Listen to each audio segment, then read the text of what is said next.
As we move into the 20th century, a lot of debunking takes place. That's been referred to among professionals as the engaging in the hermeneutics of suspicion. This means that high and noble ideas, notions of truth, beauty, and goodness, which are meant to be lofty and somehow to elevate us, are viewed suspiciously and interpreted as probably having base origins and maybe as being illusions, not necessarily part of the childhood of the human race, but at least ideas that perhaps as we become fully mature, we can see for what they are, arising out of lower elements in us and not having that extraordinary, transforming, elevating, higher value that earlier in our development we ascribe to them. Take a moment to think about what we said earlier about Hegel. Here was the notion of a history that had been lived through, the history of the development of the human spirit, and we could understand it and be elevated by it. We could say by the time our life ended that we'd understood the various stages that the human spirit had gone through. Maybe we hadn't been there, but we saw how they connected. For example, we could look at paintings from the medieval period, feel into what it must have been like then, and through Hegel understand what life meant then and what it was moving toward then. Well, when we get into the 20th century, and a number of thinkers contribute to this, and we saw Nietzsche's contribution to it, we have a vast lowering of expectations. Simply put, there's virtually no worry about whether there's a life after death. The worry is whether there's a life after birth, a life after birth that we can reconcile ourselves to and get some enjoyment from.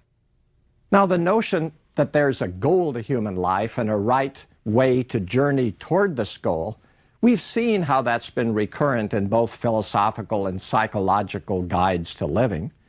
And this axial model about life as a movement from appearance to reality, a movement from bondage to liberation, from darkness to light, well, that has been fundamental for centuries and centuries in the quest for meaning. And in fact, Nietzsche saying God is dead is part of the end of the confidence in that. And Freud talking about the way we arose through primal hordes is another attack on that model. The perennial model was provided through Plato, and it required another world available through intelligence and reason, maybe a competitor to the religious. Stress got put on a lesser part of our nature that we needed to put in order, not necessarily altogether suppress, but certainly put in its place.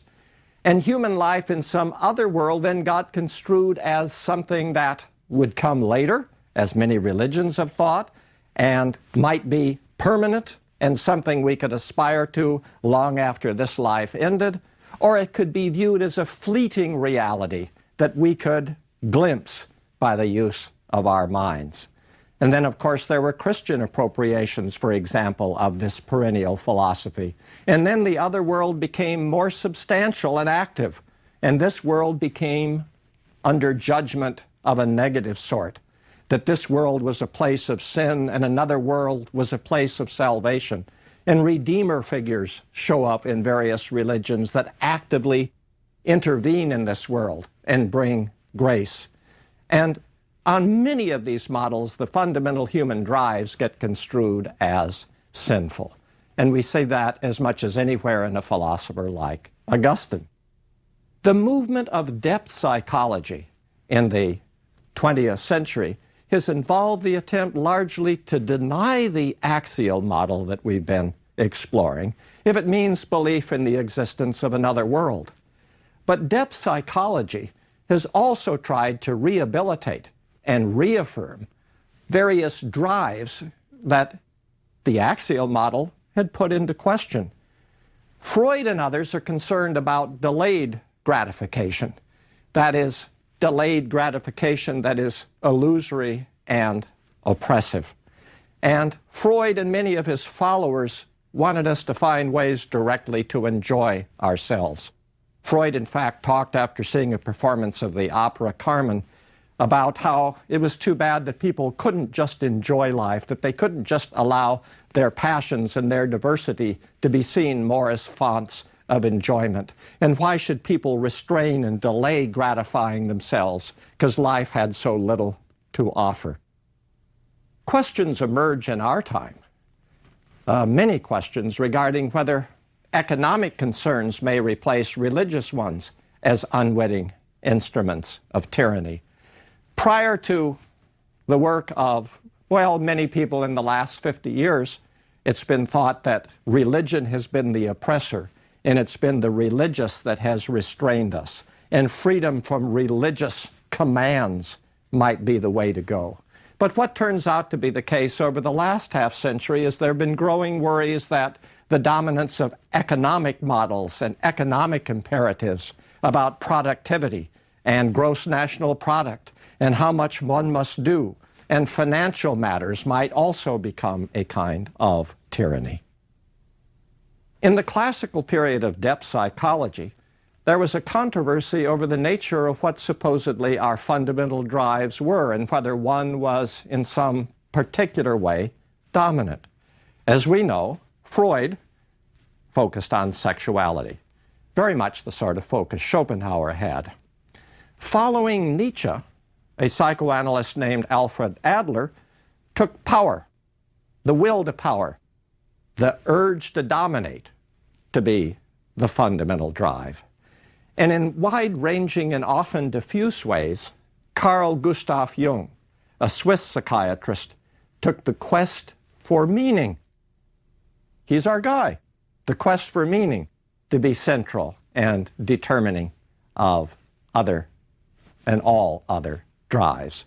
It's not simply a matter of finding the satisfying, it's a matter of finding the meaningful. And the idea was the satisfying and the meaningful might not just altogether be the same thing. Important to all these thinkers is the notion of sublimation, what we might call substitute satisfaction. It comes to play a very large role in depth psychological reflections. Sublimation suggests that there are problematic features of human motivation that require some kind of management. For example, hostile and aggressive impulses come to be recognized as inherent, as not together eradicable, and then the question becomes, well, what do you do with them? You sublimate them. You don't hit the boss in the face. You find some substitute way of dealing with the boss. Now, I leave that to you and I leave that to me, but the notion is that sublimation is finding an indirect and acceptable way of releasing aggression, disappointed feelings, anger that will not cause direct retaliation. And on these models, our underlying psychological life is also construed as, in some ways, impersonal, and in other ways is blind to certain kind of very personal notions. There's a story that I can tell you in this regard that I think is a very helpful one. It comes from a Canadian novelist whose name is Robertson Davies. And the novel is called Fifth Business. And it illustrates in very important ways notions that we find in Carl Jung about meaning. And I want us to dwell with those notions for a few moments. In this particular novel, we're told the story of a young man who, in battle and out of fear, runs. And the next thing is that he wakes up finding himself in a hospital. And he discovers that he is being labeled a hero. This surprises him, because all he can remember was that he was in battle and he ran. He was afraid. There was probably a shell that was fired. He was knocked unconscious. And the next thing he knew, he was in a hospital, and he's being told that he was being awarded a special medal for his heroism. He keeps quiet about this because he thinks it's awful to say, "Aw, shucks, I really didn't do anything." And probably being human like the rest of us, he didn't want to say, "Oh, I was just frightened to death and I got up and ran." What he does is keep mum about this matter, but he goes to the ceremony where he is to be presented with the medal. And a member of the royalty presents him with the medal. And as he comes up to get it, solemnly and politely, he looks in the face of the member of the royalty who's bestowing the medal, and he thinks to himself, this man probably thinks it's equally odd that he is somebody called royalty, as it's odd for me to think that I'm someone labeled a hero. But after all, it is just part of the way our psyche works that all of us need royalty and heroes, and somebody's got to do it. Now, the member of the royal family who presents the medal is the royalty, and our man who ran frightened and became unconscious, found himself in the hospital, became the hero. But in the novel, Robertson's Davies' notion is that there are needs for heroes, needs for royalty, needs for villains, needs for heroines, needs for all kinds of different types of people, so that we are not just individuals. We are also, to some other people, embodiments of types. And we should realize that our lives are not just personal, they are impersonal as well.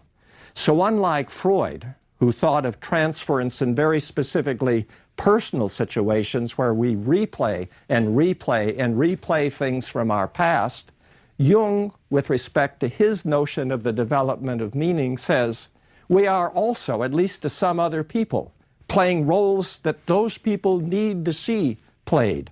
And we have other people in our lives who are playing roles for us.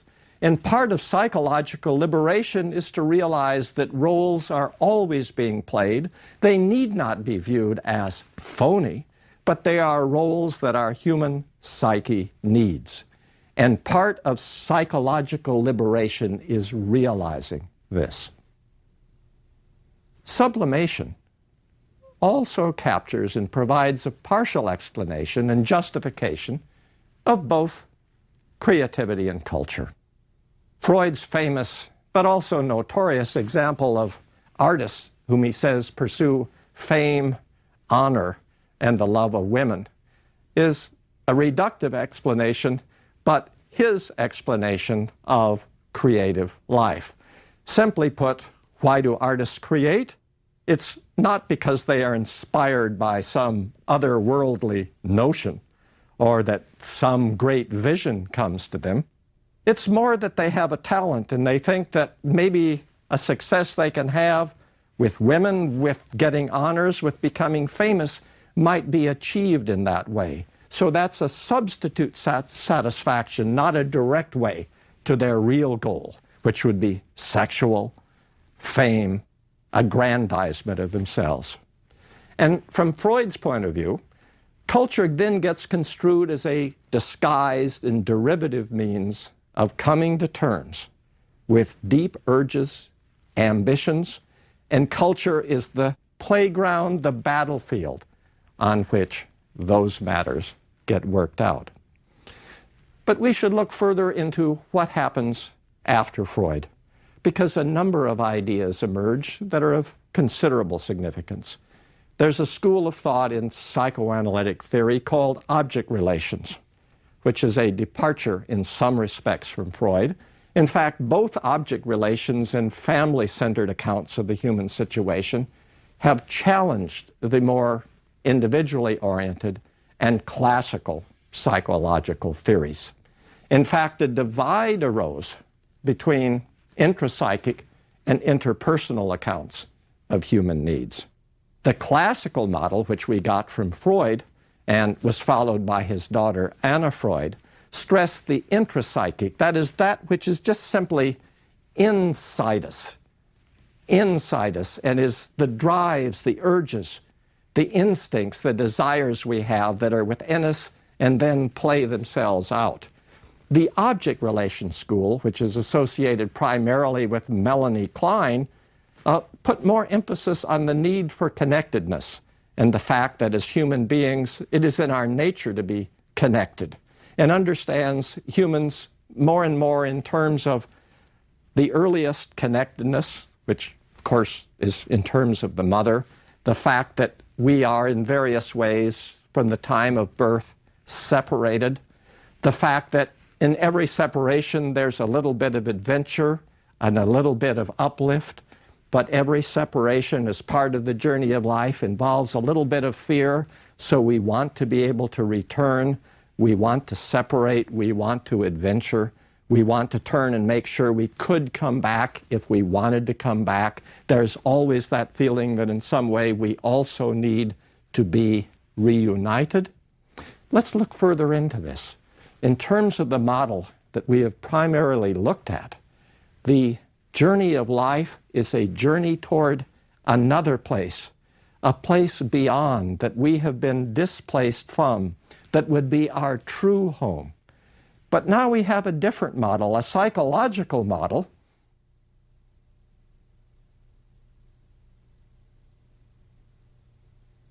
in terms of which at least part of what we mean by home is the place from which we began, from which we venture, that place out of which we arose.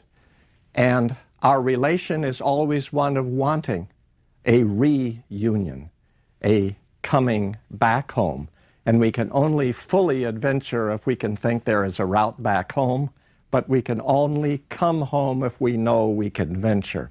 So there's always the notion of moving out, turning, returning, moving out differently, returning, turning. And part of the psychological health we achieve is through that turning out and returning. The notion of a family nexus opened further the original insularity of classical theory, and on such accounts that often we see in family-oriented therapies, what humans get to be seen as is parts of communication systems. And it's often the case that human families are viewed as communication systems that involve scrambled messages and hung-up receivers. And the notion from that comes that you could never deal with an individual because an individual is always connected in some kind of nexus. So you would have to have some form of group therapy because we are not just separate, we are connected. It's a little like Hegel's notion that how we see ourselves is dependent on how others see us, and we internalize the way others see us, and that becomes part of ourselves. So you almost have to bring the whole family in and get the communication system straightened out if any one member of the family is going to become healthy. Significant recent work has been done by a school of thought which is sometimes referred to as self-psychology. And an importance is given to what is termed internalization. Some refer to it as introjection.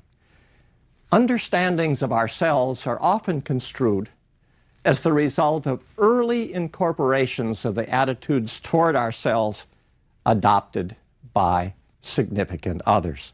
Let me pause on this for a moment to let us brood on it. Is it true that how I see myself, how you see yourself, is partly the result of how those closest to you in your earliest years, in your infancy, saw you and treated you?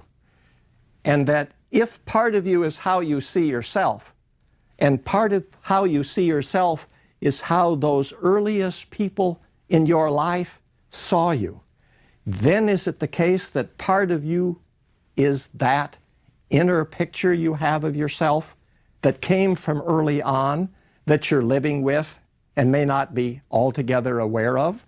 Is it possible that that inner picture that has come to be yours without you knowing it may be restrictive, may oppress or constrict rather than open up opportunity for you? The School of Self-Psychology is very interested in finding ways to transmute, that is to say, change such internalizations or such introjections. And the changing of them is viewed as central to the development of an authentic understanding of who we are.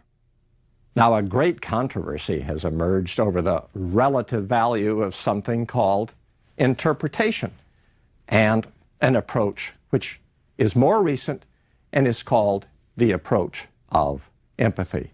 Classical psychoanalysis was very caught up in the notion of interpretation.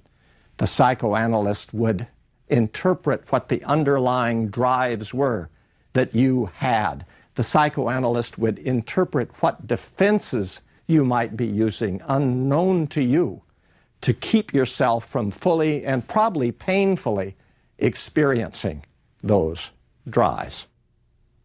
The empathy school, which is part of self-psychology, takes a different tack. It says it's far less important that interpretation takes place. What is important, and let's linger on this, what is important is that a certain empathic environment is engendered. An illustration of this is what you would do if you were a doctor and you arrived late to see your patient. Would you say, "I'm sorry I'm late"? That would seem to be the nice empathic thing to do. The empathy school says, yes, that's what you should do. The interpretation school says, you say nothing, because what's all important is the patient's reaction. So empathy is taken as one alternative way. It is taken as a way that provides a supportive environment and a mode of revealing by which the therapist is said to reach a deeper understanding of the patient's problems. In fact, there's an interesting account of this in Hermann Hesse, who is a German writer who won the Nobel Prize in the 20th century, and particularly in a novel of his called Siddhartha. In this novel, there is someone called the ferryman. What the ferryman does, among other things, is listen to people. And the thought is, if the ferryman, in a very supportive, empathic way, listens, then eventually, whoever talks will have come to tell his or her story. And having told his or her story, that person will be relieved, will be assuaged, in partial ways will be healed.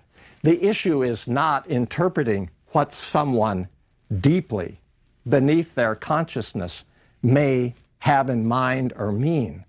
The notion is that the empathic environment allows one to tell a story that, in the telling of which, one now experiences a release of pressure. What about a therapeutic culture? Whether it's a therapeutic culture of interpreting underlying drives, or a therapeutic culture where what is most important is providing an empathic environment so that people can tell their stories, discover, in fact, what their stories are. Well, a therapeutic culture is one that understands the meaning of life issues largely in ways that don't have to do with a journey from here to any beyond.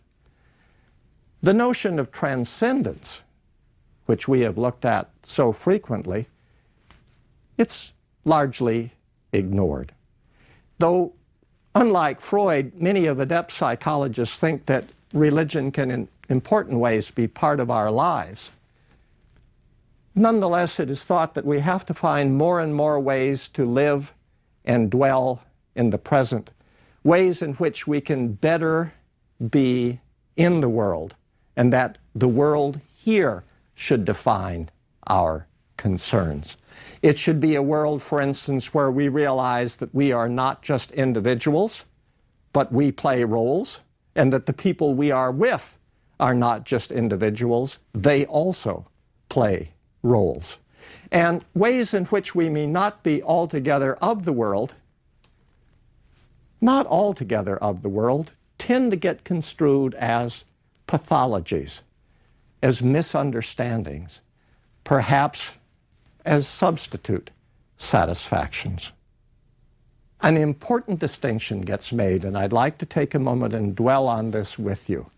The distinction is between something we might call pathological anxiety and something we'll call ontological anxiety. Pathological anxiety is viewed as something that needs to be cured. Ontological anxiety is viewed perhaps as an appropriate recognition that life is something strange, precious, and precarious. The tendency of the psychological movement and of depth psychology is to say that, generally speaking, anxiety should be viewed as a pathological phenomenon, and to as great a degree as possible, we should find ways to alleviate it, to cure it.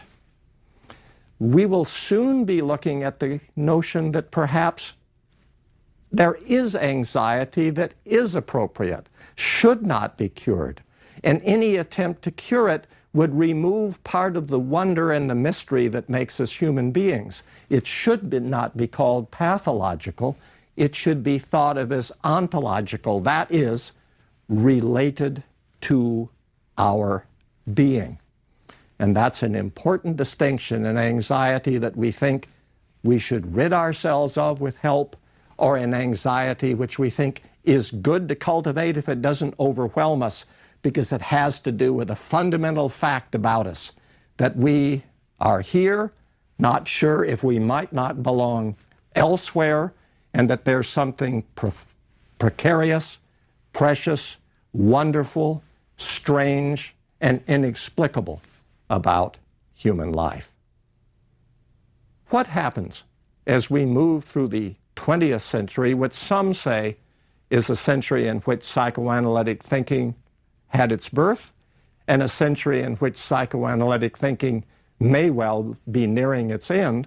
What we see happening is that enjoyment and productivity concerns become dominant concerns. And with the psychological model, the concern is to find ways to help us be more productive and to enjoy life more. And the problem is to find ways to negotiate the gaps between underlying desires and realistic, non-destructive possibilities. We've got to recognize what our desires are.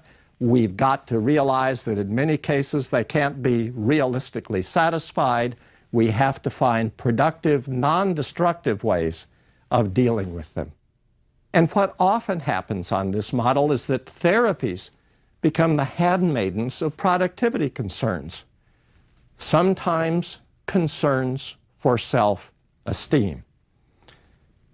At an earlier time, one's image of oneself might have come from a metaphysical picture of reality, or one's picture of oneself might have come from an account of one's life as being part, for example, of a Western heritage, or one's picture of oneself might have come from a model of a kind of religious reality of which we could be a child, a spark, a part. But as these psychological models we've been looking at become more and more dominant, what we come to see ourselves in the image of is people very much in this world, in many ways frustrated, with a certain number of opportunities, concerned to alleviate the pressure of desires that are not altogether realistic, trying to find ways to be more and more productive, trying to find ways to make proper compromises, shrewd compromises with our total life situation. There is a deflation that we find in this. We no longer find the place of our true belonging or think a great deal about the meaning of life. What we think of is easing our circumstances, meaning coming to better terms with what we discover within us, and promoting our circumstances in the sense of finding more and more ways to be productive. And therapy, which some have claimed has become an alternative to religion and even to philosophy becomes a means for better and better management of our person. The meaning of life turns into an adjustment to the realities of living.